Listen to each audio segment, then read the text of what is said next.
जैसे जुबिन के बॉडी आए या जुबिन के डेथ हो गया, तो असम के मुख्यमंत्री हिमंत बिश्व शर्मा को ये एहसास था कि जुबिन गर्ग एक ऐसा शख्स है जिनके मौत एक बहुत ही बड़ा घटना है। कितने भीड़ जमा होंगे, क्या होंगे, लोग इस घटना को कैसे देखेंगे, ये उनको पता था। और धीरे धीरे हिमंत बिश्व शर्मा के जो शत्रु, पॉलिटिकल राइवल या सोशल राइवल है, उन लोगों ने ये भी देखा कि इस मौत के जिम्मेवार लोग श्यामकनु महंतो को ठहरा रहे हैं। और श्यामकनु महंतो का आज के तारीख में अगर ढूंढेंगे तो 100-150 फोटो हिमंत बिश्व शर्मा के साथ मिलेंगे और 100-150 फोटो और भी पॉलिटिशियंस के साथ मिलेंगे। आप अगर असम में होते तो आपके साथ भी मिलते।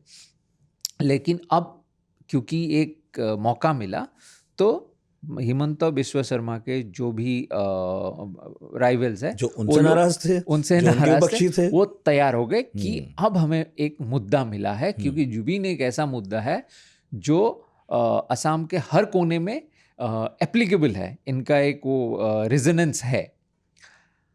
और हिमंत बिश्व शर्मा को भी ये पता था कि जुबिन एक बहुत बड़ा मुद्दा है, इसलिए आप देखेंगे कि एक मुख्यमंत्री वो आए, बॉडी रिसीव करने से दिल्ली लेकर में एयरपोर्ट में बॉडी रिसीव किया। वहाँ पे आपने देखा होगा वो मायाबिनी गाना उन्होंने गाया, सबके सामने रोया। और जहाँ तक मेरा ख्याल है वो कोई कैमरा के सामने परफॉर्मेंस नहीं था।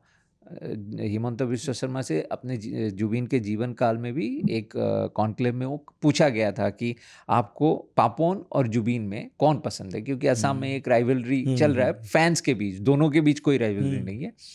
तो हिमंत बिश्व ने बोला दोनों ही अच्छे हैं, लेकिन क्योंकि मैं जुबिन जमाने के हूँ, मुझे थोड़ा जुबिन पसंद है, 90s है या जुबिन थोड़े बाद में है पेपोन। हाँ।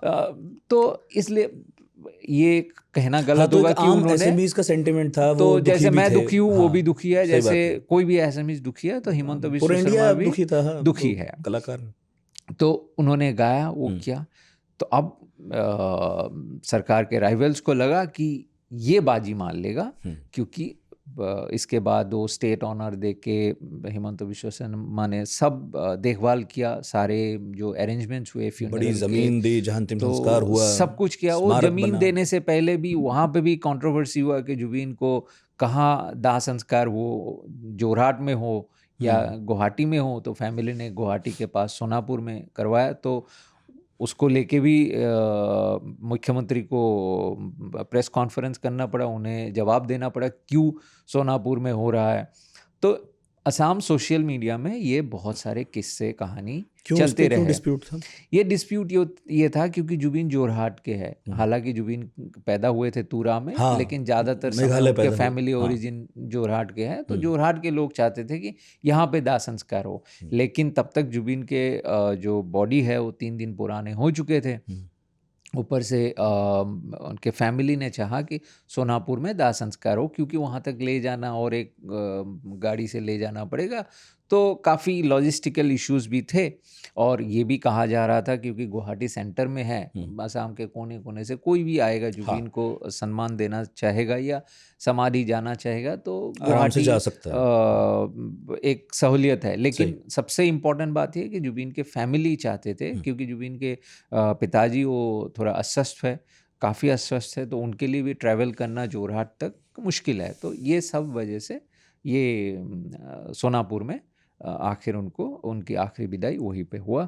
और आपने देखा मुख्यमंत्री ने सामने से लीड लेके सारा अरेंजमेंट किया, दर्शन किया लोगों ने। जब ये अब धीरे धीरे इसी समय जब जुबिन के बॉडी आए तो इस बात का धीरे धीरे सोशल मीडिया में ये बात बढ़ने लगी कि जुबिन को कॉन्स्पिरेसी करके मारा गया। अब हिमंत बिश्व शर्मा चतुर पॉलिटिशियन है, उन्होंने देखा कि कोई भी शंका अगर मैंने रहने दिया तो फैमिली के साथ बात करके उन्होंने दूसरा ऑटोप्सी भी कराया। हालांकि जो सिंगापुर के ओरिजिनल रिपोर्ट थे, जो इनिशियल रिपोर्ट्स थे, उनमें ड्राउनिंग ही बोला गया था, उनमें कोई भी अलग तरह के मौत या डूबकर फाउल मौत प्ले, है, डूबकर दिल का दौरा नहीं है, दिल का दौरा है नहीं है ये अभी भी कंफर्म नहीं है। मैं नहीं बोल सकता क्योंकि रिपोर्ट मैं नहीं देखी एक्सपर्ट नहीं हूँ। रिपोर्ट मैंने नहीं देखी या मैं पब्लिकली बोल नहीं सकता क्योंकि ऐसा है कि वहाँ पे जो इनिशियल रिपोर्ट्स है या जहाँ भी मेरा सिंगापुर में जितने भी सोर्सेस है सब ने कहा कोई फाउल प्ले नहीं है। ओके, तो फाउल प्ले नहीं होने का तो मतलब फाउल ये प्ले है तो पहले कोई मान भी नहीं रहा था, लापरवाही मान रहे थे कि भाई नहीं जाने लापरवाही देना है। चाहिए था पानी अब में। दिल का दौरा पड़ना भी फाउल प्ले नहीं है। आप ये सीधी बात है, अगर कोई हार्ट अटैक से मर जाए, कोई सीजर स्वास्थ्य से मर संबंधी जाए, कारणों से कोई डूब के मर जाए, ये कोई भी फाउल प्ले नहीं है। तो सिंगापुर ने ये वैसा ही बात लग रहा है बिल्कुल फाउल जैसे मैं प्ले। बात कर रहा हूँ कुछ वक्त पहले पॉडकास्ट लाल बहादुर शास्त्री पर था, जी तो वो सेम बात थी कि जहर देकर मारा गया, और दूसरी बात थी दिल का दौरा पड़ा। जी तो उसमें अगर जहर देकर मारने की कोशिश में दिल का दौरा पड़ा है तो है फाउल प्ले। हाँ, अगर देखिए वो जो मेडिकल एक्सपर्ट्स है वो बता पाएंगे। अगर किसी का दिल का दौरा पड़ा जहर देने से तो वो भी पता चल जाएगा, वो ऑटोप्सी में भी पता चल जाएगा और इनिशियल इन्वेस्टिगेशन में पता चलेगा कि वो नॉर्मल स्वाभाविक दिल का दौरा है या उसको इंड्यूस किया गया है। खैर हम इस पे नहीं जाएंगे, लेकिन सिंगापुर ने ओरिजिनली फाउल प्ले नहीं है बोला, और असम के मुख्यमंत्री ने भी बोला क्योंकि सिंगापुर के लोगों ने कहा है कि कोई फाउल प्ले नहीं है और सिंगापुर एक ऐसे कंट्री है जहाँ पे रूल्स बहुत सख्त है।